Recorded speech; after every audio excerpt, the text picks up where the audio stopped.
No question in my mind. It was a very productive council. PPEC has always been a small organization, and we've had different and good staff, good admin staff, over the time period of 25 years. But I think we need to make special mention of the outstanding work over an 18-year period by Shirley Price. In many respects, she was the key to PPEC's survival. Also, Telf Denard. He started out as a craft paper mill representative, and after he retired, he stayed on as an advisor on the recycled content and other industry issues. He should be acknowledged as well. Credible source for information, data, recognized by the industry as being, what we say, the voice for the industry, with competency, and respected by not only its supporters in terms of the member companies, but also by their customers, their suppliers, government, environmentalists. Everybody could be involved, and virtually everybody got involved, and we always got together and we always moved forward with new ideas. What we liked about PPEC over the years is all the members were able to sit at the table and forget about their own issues that they would be able anyway to take care of on themselves. But they really came on to what is common to the industry and focused on these the major issues. And we're talking about Blue Box program across Canada, the being able to promote and tell people that the pulp and paper industry doesn't only cut trees, that we replant, and we do also a lot of good things. And that's why we kept supporting PPEC over the years. We got the little guys and the big guys and the medium guys sitting at the same table. It's been a fantastic journey. Hopefully we go for at least another 25 years. Hope I'm around too. AICC has 2 representatives on the board, just the same as all the other players in the paper business. Being part of PPEC as a boxboard converter is very important. It is important to have one common voice on environmental issues, and for boxboard converters, it's a must. Very surprised at the amount of detail that went with identifying the governmental reporting across the country. I just wasn't aware of how deep some of those things could get, and yet we did need, as an industry, to have a place to understand them thoroughly. This was the perfect scenario for us to have one voice and really advertise the true positive attributes of boxboard in general and paper in general. One of the things that PPEC has done is fended off other materials trying to say that using corrugated boxes was not a good thing, it was wasting trees, which we didn't. The role of PPEC, in my experience over the years, was that it was very effective in communicating to governments just how effective paper packaging recycling was. The fact that recycled content was always a very high percentage. The fact that recycled paper was having to be brought in. The scorecard challenge, which was difficult to understand. We were being told different things, different places by different people. PPEC did a very good job of bringing some structure to that whole discussion by Walmart, pressured Walmart through some direct meetings. It was interesting that they would meet with PPEC on a better tone than they would with actual individual commercial people. When you look at some major issues and when you deal with the government at all levels, having a one voice from the industry where you have all the players that agree on common goals has a big impact.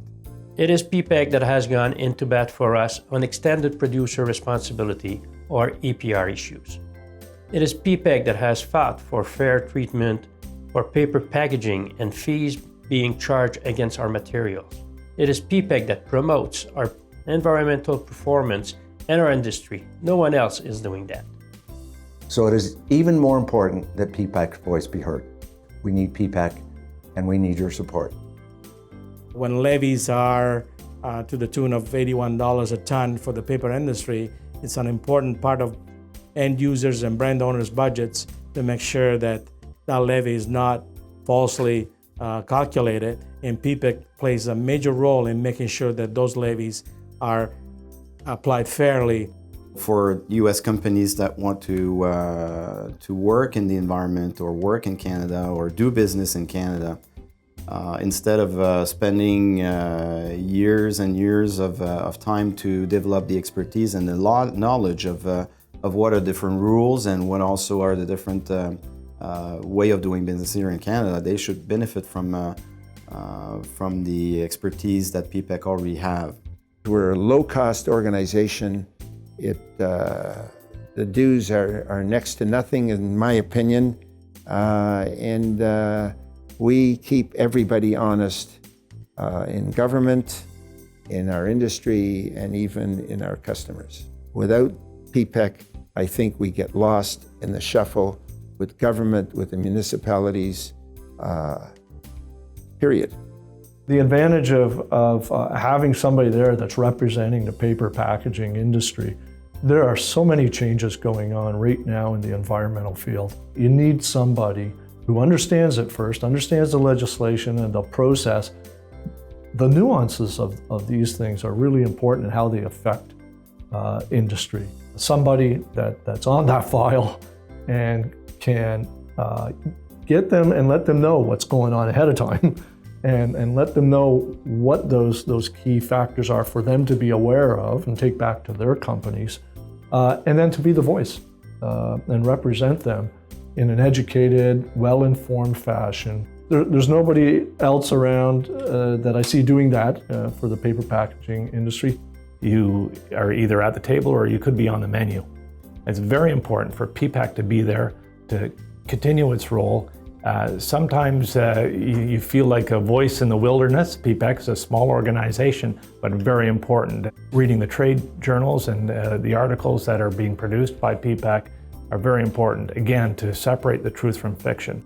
It's important to have a PPEC out there so that when I need a solution, I can contact PPEC and they can help guide me and make connections, and we can work together on some solutions. Well, PPEC was at the table when we were developing the cost allocation methodology and the pay-in model. They did a great job of contributing to understanding all the aspects from the paper side and making sure that the pay-in model was fair as it could be at that time to all stewards involved. Going forward, because the system is much more complicated now than it was back when we developed it in 2002, it's going to be just as important, if not even more so, that PPEC stay involved so that they can ensure that whatever system is used to develop the pay-in model, which is used then to develop the costing for the stewards, is done in a fair and equitable manner. To develop the expertise that PPEC did over the last 25 years, it would take tremendous amount of work from one company to be able to do that. If one company wants to take the next 25 years to do that, I would suggest to them to think twice before they do this and join PPEC, which is probably the best thing to do. Being retired, I have the enjoyable event of going shopping.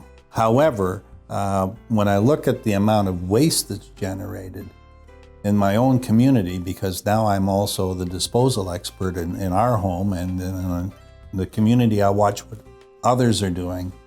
And when you can see the amount of refuse that a couple can generate, it's alarming. Even though our system is a good system for moving things around, I think there is still a great deal of over-packaging. And it's not just in our industry, it's in others. The other thing that PPEC did as well, and they continue to do it till today, is that they continue to provide really good information for, not just through its website and through its regular channels, but they also write, John Mullender writes a regular column in Solid Waste and Recycling, the most well-read solid waste magazine in Canada, and continues to talk about things and issues and characteristics and data. Again, one of the things that I like a lot, and he talks about data and, again, separating the truth from fiction about what is happening with our packaging. Direction of the last 2 or 3 years, for sure, has been to take the opportunity to use much more social media in connecting with our members, with our customers, with stakeholders out there that would be third-party representatives. Sometimes they're very hard to find, but by using the social media connections, it's been a very effective, very cost-effective way to continue to bring things important to our industry to places that it would not normally get to. I think that needs to be continued for sure. And if I haven't emphasized enough my customer focus, I guess I'll leave that as paramount to the direction of PPEC. I think our key projects, at least, there's a lot of background work still has to be done, but the key project focus on customers just needs to continue to make sure they're properly informed and know where they can get an audience that's very thorough and very researched, that is reliable. And PPEC's earned that over the last 25 years. It's a wonderful celebration to be together tonight. And one of the keys to the success of PPEC has been the continuity of leadership by John Mullender.